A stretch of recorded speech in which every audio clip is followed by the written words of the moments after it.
What was the Moriori genocide? And how did the pacifism adopted by Morioris in the 16th century aid the occurrence of this genocide? The Moriori genocide. Well, that's something we don't really discuss a lot. So we're talking about Oceania.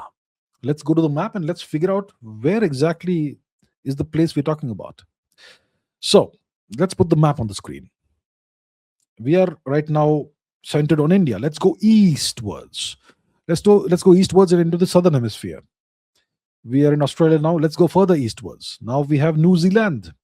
Let's go further eastwards of New Zealand. Let's zoom in. So if we look at the map of New Zealand, to the east of New Zealand, we have Chatham Island. Okay, Chatham Island. And this group of islands around Chatham Island, it's called the Chatham Islands. And it is here that you had a group of people, roughly 2,000 in number, who were called the Moriori. They were Polynesian people. Okay, according to their oral records, their ancestors came from Eastern Polynesia, somewhere in this region. Okay, and they were genetically and culturally related to the Maoris, who are one of the major, indigenous, who are the indigenous population group of New Zealand. So in the 1800s, the Maoris decided, the Maoris were up against European colonization, English, British colonization, and the Maoris were fighting each other. And the Maoris are a very warlike people, very, very, bellicose, warlike people. So two Maori clans, let's say, or two Maori tribes, they hijacked a British vessel ship and they sailed to Chatham Island, and they landed on the island and they proceeded to enslave the people, the Moriori people. The Moriori people were about 2,000 in number. So the Maori arrive over here and they declare that this land is now ours and you are our property, you are our slaves. And the Moriori people, okay, now that you understand the geography, etc., let's talk about what exactly happened here. So the Moriori people, they were a pacifistic society, very Gandhian society. A few centuries ago, the Moriori were also fighting each other. So one of the great Moriori chieftains, he said that, we need to stop fighting each other. We need to have this moral code of non-violence. Whatever disputes we have to resolve them through non-violent means. Maybe ritual battle or something, but no actual violence. And from then onwards, for a couple of centuries, 2-3 centuries, the Moriori became entirely pacifistic, entirely non-violent. Okay, so no matter what happens, you have to be non-violent. That was their code.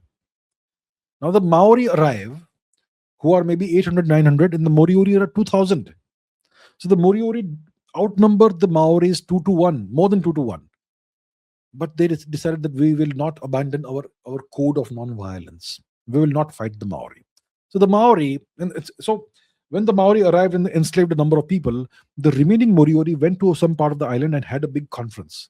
What should we do? They all gathered together in large numbers. And they decided we will remain non-violent. But the Maori saw that they are gathering in a large number, and they interpreted that as a challenge. So they went and massacred a few hundred of them. And they brutalized the rest of the Moriori. They imposed humiliating and genocidal conditions on the Moriori, that you can't speak your own language anymore. You can't have children with other Moriori, that sort of thing. So by the 1850s or something, this happened, 1830s to 1850s, 1860s. And by 1930, there was only one pure blood Moriori person left. And that was it. So today you have people of Moriori ancestry, but who also have mixed Maori ancestry. And this is kind of recognized as a genocide. So the pacifism that the Moriori people had, in part of their ethical code or whatever, that did not cause the genocide, but it contributed to the conditions that aided the Maori conquest of their land. If they had fought back, the Maori perhaps would not have won and would not have potentially enslaved them. But they chose not to fight back.